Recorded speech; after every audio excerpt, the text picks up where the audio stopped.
Hey there guys, it's Misty here from TheJollyFatElf. Welcome back to another card making video. This week I am focusing on the Petal Garden Suite from the 2017-2018 annual catalog. Today I'm going to be specifically focusing in on this rose. I'm going to be doing what's called a halo watercolor technique. I watched Kathy from the Daily Marker do this a few weeks ago and I knew that I wanted to try that out with this card. You see there's some VersaFine Onyx black ink. I couldn't find my Versa mark and I knew that I wanted to emboss the sentiment and the stamp. I don't know why it didn't cross my mind to go ahead and use the black archival ink from Stampin' Up. You totally could do that as well. So I am taking off the rose stamp and I am going to find a sentiment. Here I'm just showing you that I am using the smooth side of a piece of watercolor paper. This measures 4 1/4 by 5 1/2, so it's the same size as a card base, or excuse me, a card layer. I'm going to bring in a sentiment from the Colorful Season stamp set. I really love not only the font of this sentiment, but I really love the sentiment in general. So since I am stamping with photopolymer, brand new photopolymer, and a clear mount stamp where I want it aligned perfectly, I'll be bringing in my Misty tool. So what I'm going to do is I'm going to stamp each of these images. I'm going to put on some embossing powder and then we will get them embossed. So for the Misty tool, I'm going to go ahead. I don't have the piece of foam in here. I just have the paper pad. So I'm going to leave the paper pad in there while I stamp the sentiment, and then I'm going to pull it out for when I stamp the foam rubber. Now, I completely forgot to use my embossing buddy here. You'll probably want to do that. And you also want to be aware that when these stamps are new, they have a tendency to be very, very sticky. So you'll see me here realign that up in the corner. So what I'm going to do is I am going to stamp, ink up the stamp with the VersaFine, stamp it down, and then I'm going to put it in some clear embossing powder. I store my embossing powder in these little containers from the Dollar Tree. I believe they were 3 for $1. I don't know if they still have them. I bought them, I think sometimes last year, year before last, whenever I did the last time I redid my craft room, whenever that was. So I'm going to go ahead and get some embossing powder on this. You want to do that before it dries, so make sure you do that. I had actually started cleaning the stamp and I was like, Misty, you got to get embossing powder on it. So make sure you do that. And I am doing it very messily, but you'll see me do it a little less messy when I do the rose. So I'm not going to heat this just yet. I want to get all my stamping done so I can heat it all at one time. So here you see that I remembered to use the embossing buddy. So I'm going to stamp down.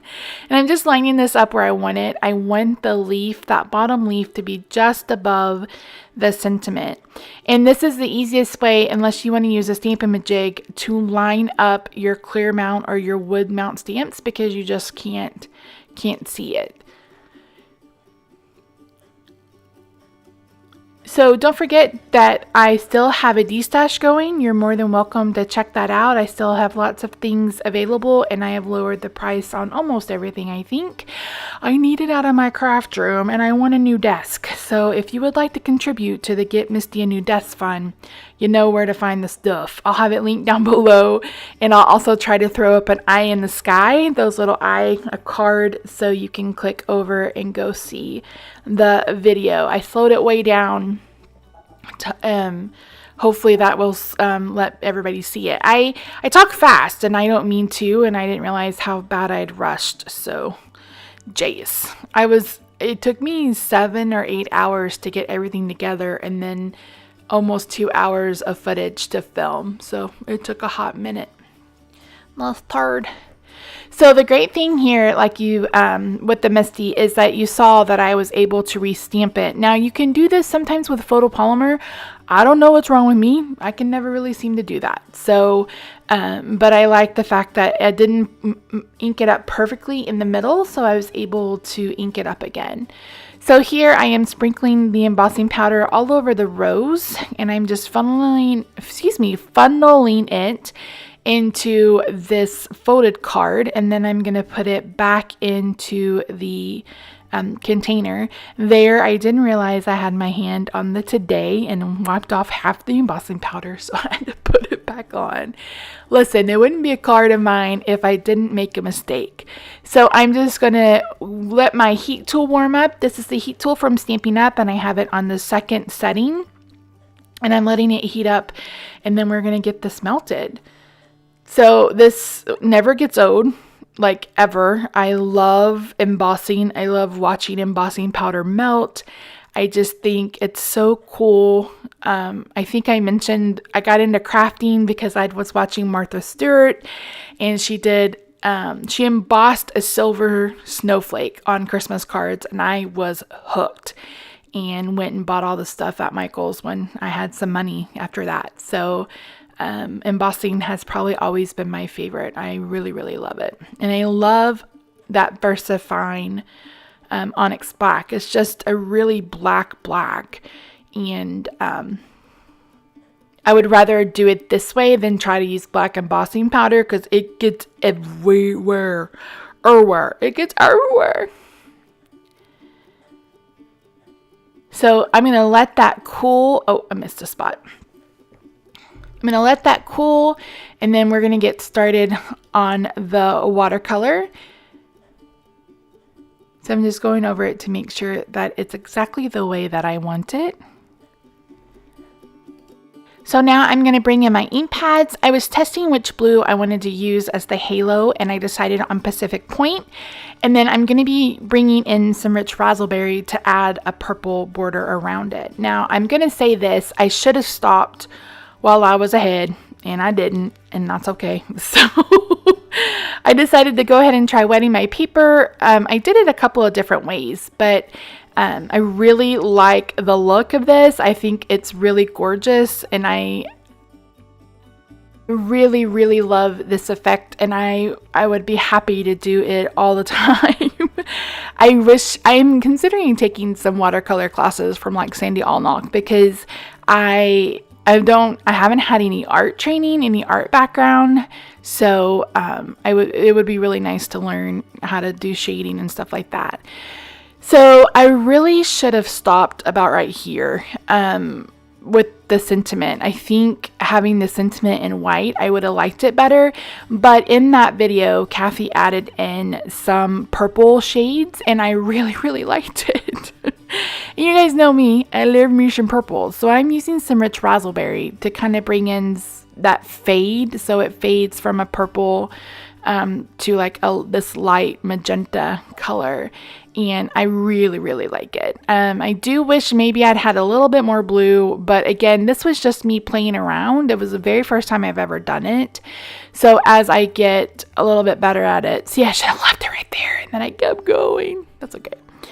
As I, practice it a few more times, hopefully I will get a little better at it. And I actually watercolored 2 dimes this week, so. Okay, I'm going to slow this bit down. So I am using an old Wink of Stella. This is dried up. I'm pulling out the inside, and I'm going to take water from my aqua painter and put it in the barrel of the Wink of Stella. There is still shimmer left in this Wink of Stella, and I'm going to use that to watercolor.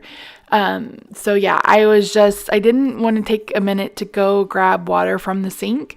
So I just went ahead and used the water from my aqua painter, but it worked just fine. Added almost a whole barrel full. So I'm just putting everything back together, and then I'm going to get to watercoloring. So I'm going to use Calypso Coral on the rose, and I'm going to use Old Olive on the leaves and the branches, but I'm going to start with Calypso Coral, and I just wanted to make sure that my marker had started.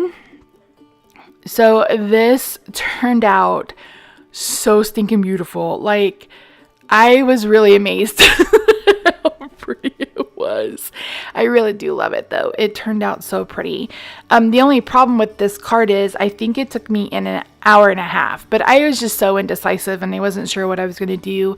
And that is exactly why you're getting a 15-minute video with a voiceover rather than me making you sit through all my indecisiveness, etc. So I'm using the Oud Olive to color the leaves, and then I'm going to go back in to that Calypso Coral and try to darken up some places. It's really hard to see because the light is shining right down and all you can really see is the shimmer, but this card in person is a looker, so I really, really like it.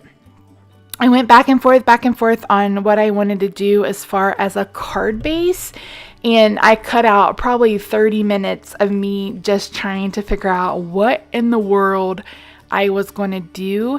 I knew I wanted a black background, but I wasn't sure what I wanted to do as far as a card base. So what I've decided to do, and here I was debating, am I gonna, like, I wanted that white back, but then I was kind of glad that I didn't, and I was just trying to smooth things out. So ultimately I decided on a black card base. I am cutting down a piece of Whisper White into 4 1/4. I cut it at 4 1/4, then I cut it at 4 by 5 1/4 2 times. And then I've cut a piece of Basic Black down the middle at 4 1/4 and scored it at 5 1/2. I'm going to put these 2 Whisper White pieces down. Then I'm going to take a piece of Basic Black that is 1/8 of an inch smaller. So it's going to measure 5 1/8 by 3 7/8. And I'm going to attach that to the rose layer. Now, you'll see it already has black on it. See, I couldn't make up my mind. If you were attaching this for the first time, you're going to want to use tear and tape or fast fuse, and I use tear and tape. But I really love how that black and that white looks, especially against that blue and that purple. I really, really like it. So I'm adding this layer with dimensionals. I was trying to debate if I wanted to add ribbon, blah, blah, blah, blah. But what I finally decided to do is these are our silver faceted gems, and I am using a large Sharpie marker to color in 3 of them. Now this was a little tedious, but I love it. So I started around the base, and then I worked my way up the sides, and then I just like kind of stippled on top. It turned out so pretty, and I'm gonna have to invest in more Sharpies so I can try it. I really, really love it. And I'm not a person who uses gold a lot, so if I have an overabundance of the gold ones, I can do that to it. So I'm just gonna go back and add in the black that I took off. So here is all the shimmery goodness. Thank you so much for joining me. All the supplies will be linked in the description box down below, along with the coordinating blog post. So I will see you in the next one. Bye for now.